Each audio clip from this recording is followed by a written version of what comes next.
Right, come on, let's finish Yousei. So Aki's going to try and get into it somehow. We're just going to have to figure out how. But no arguments. Get Limei and go straight back to the apartment. Aki glares at him. Tell Schultz about this. I don't care. Just go home. Oh, Gursky's doing something he's not supposed to be. Fine. Good luck solving this on your own. Aki stalks off, and Aki follows after her. With a final confused glance over my shoulder, I follow suit. I can feel Detective Gursky's angry gaze boring into my back as we leave. As we near the main road, Aki slows to a halt. Yeah, we're going to get involved with this somehow, Gursky. Sorry. I want to go back. Are you kidding? Gursky's going to be waiting right there. Then we sneak through in the side. There is a back door. So that's a thing. Isn't the door locked? Then we find our way around it. Oh yeah, like what? Like her. Aki casually points over my shoulder. I turn around, see Limei. What? Is she going to kick the door open? That was quick. We need to get inside. Think you can handle it? Limei scans the building and not once. Aki grins. I knew we could count on you. I'm scared. I'm going to be completely honest. I'm scared. We follow Limei to the side of the biology building. Why are we here? Limei points at the fire escape. What, really? That's it? They called Limei over, and Limei scanned the building rather rigorously and went, how can we get into this building? And then she just saw a fire escape and went, yeah, we'll go in there. That's much easier than what you're suggesting. Jesus. It's a good choice. The fire escape is unlocked by the security system and it needs to be open no matter what the circumstances are. Limei slices up the ladder on the side of the building. It looks like the ladder's rusted in place. With a graceful leap, Limei grabs the bottom of the rung of the ladder and pulls on it. It groans for a brief moment before sliding down with an unhappy squeal. We're going to let everyone hear about this, aren't we? Oh wow, and it actually extends as well. I didn't think visual novel backgrounds did that.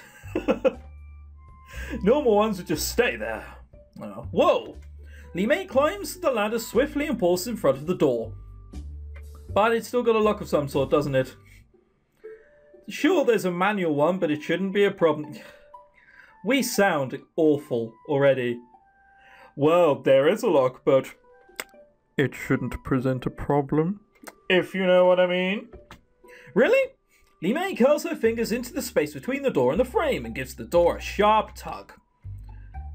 The door my dirty mind there. The door swings open suddenly with the sound of a harsh metallic snap.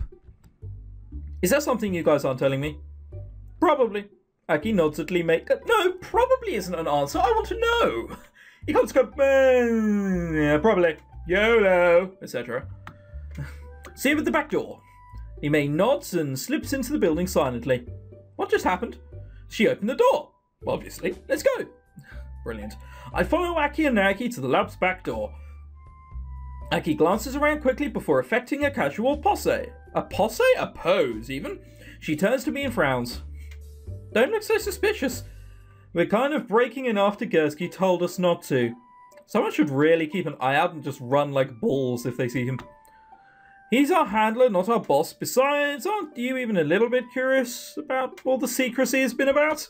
Well, you have to admit it is rather suspicious. He's stopping us from doing our job.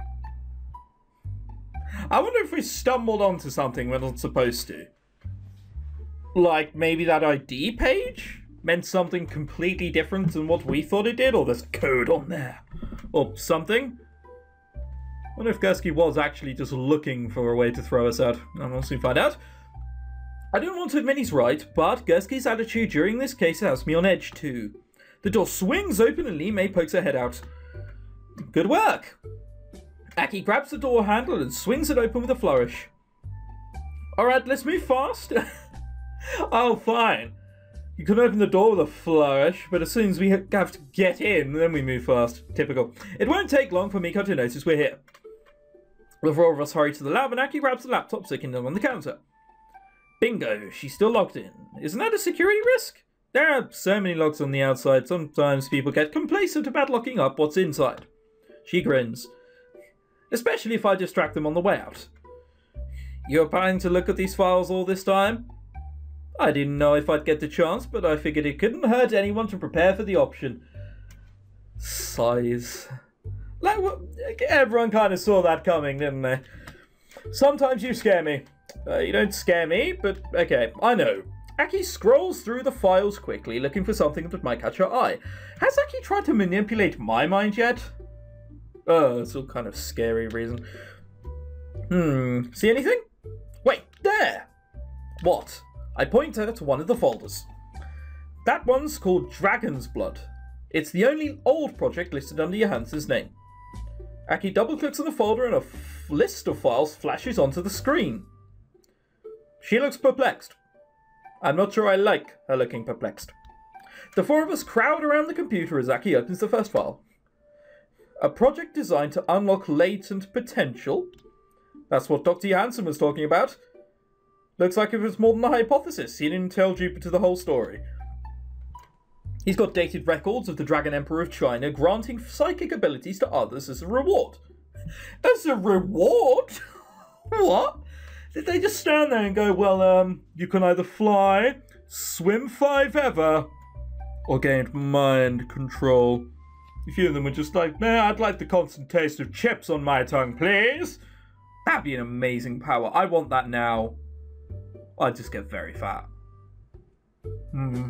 Decisions. It involved some sort of blood transfer, but the powers were unreliable. No two people would develop the same ability. Oh, so they couldn't even choose. Boo.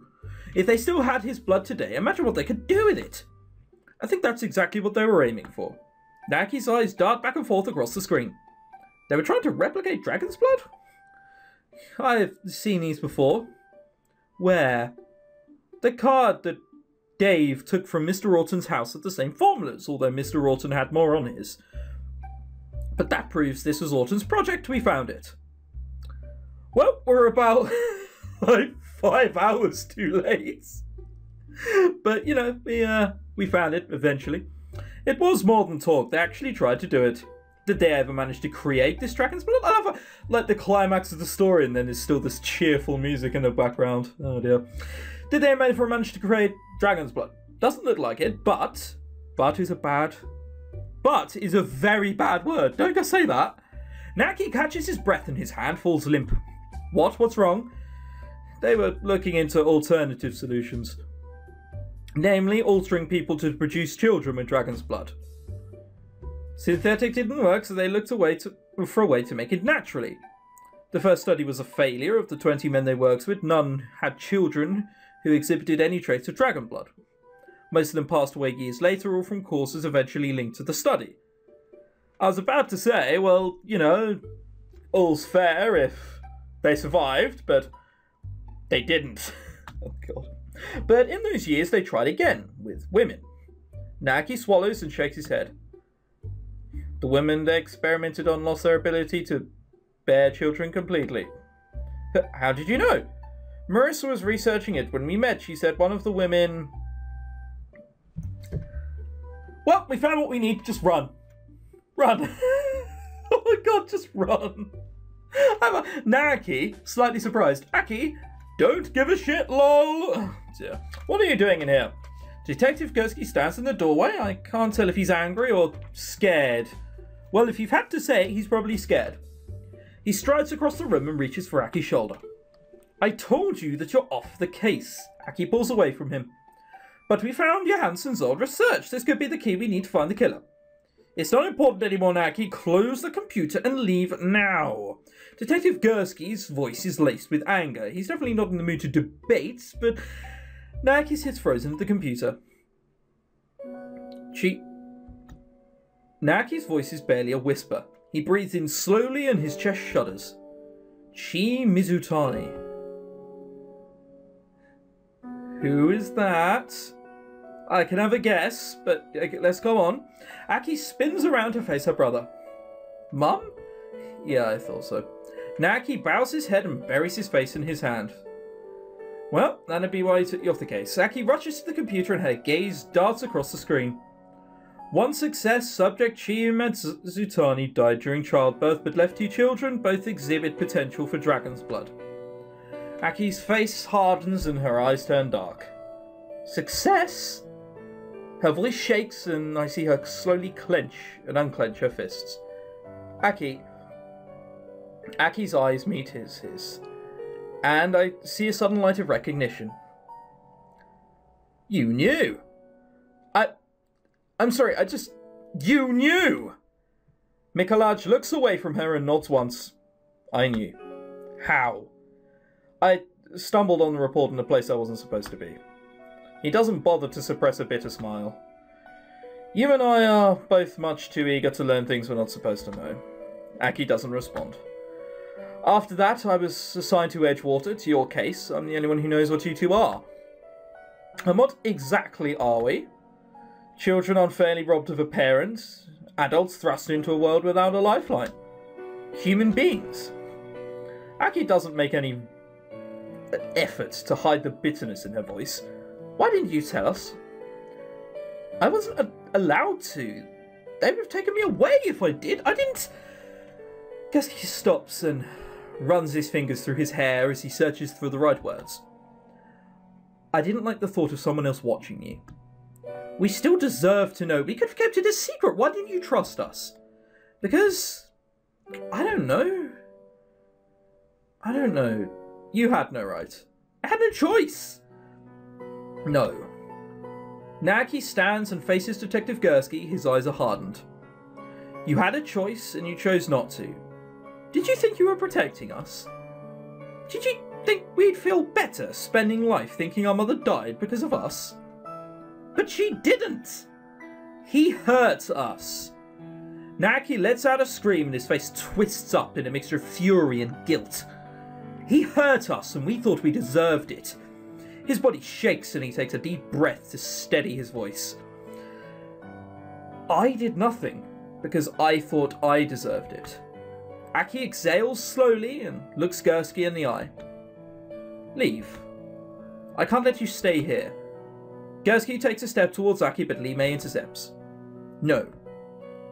Please, I can explain. Now's really not the time. I stand beside Li Mei and look Gursky in the eyes. You're going to make it worse if you stay. With a frustrated scowl, Detective Gursky turns and walks to the doorway. He pauses at the door and whispers under his breath. It wasn't supposed to happen this way. As soon as he shuts the door, Aki's hands relax. A series of red marks appear on the palm of her hand, perfectly matching the curve of her nails. Li Mei and I stand, unmoving. Neither of us is sure what to say. I open my mouth, but no words come. Should I even say anything at all? As if sharing the same mind, Aki and Nagi sink to the floor in a single motion. Aki wraps a comforting arm over Nagi's shoulder with practiced ease. He mirrors the gesture, and the two sob quietly into each other's shoulders. In the harsh glare of the artificial lighting, they look more real and honest than I've ever seen them. The girl forced to grow up too soon, desperately trying to protect the innocence of a boy plagued by demons. The brother and sister lost in an ocean with only the other to cling to. Something I understand.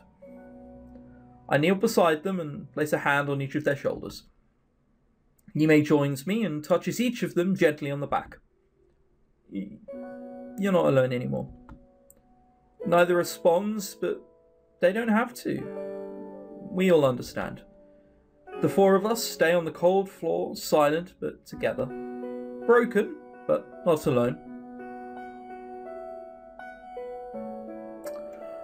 Well, if that wasn't the true ending, I don't know what is. Ladies and gentlemen, the end of Yousei. Thank you very much for watching, and goodbye.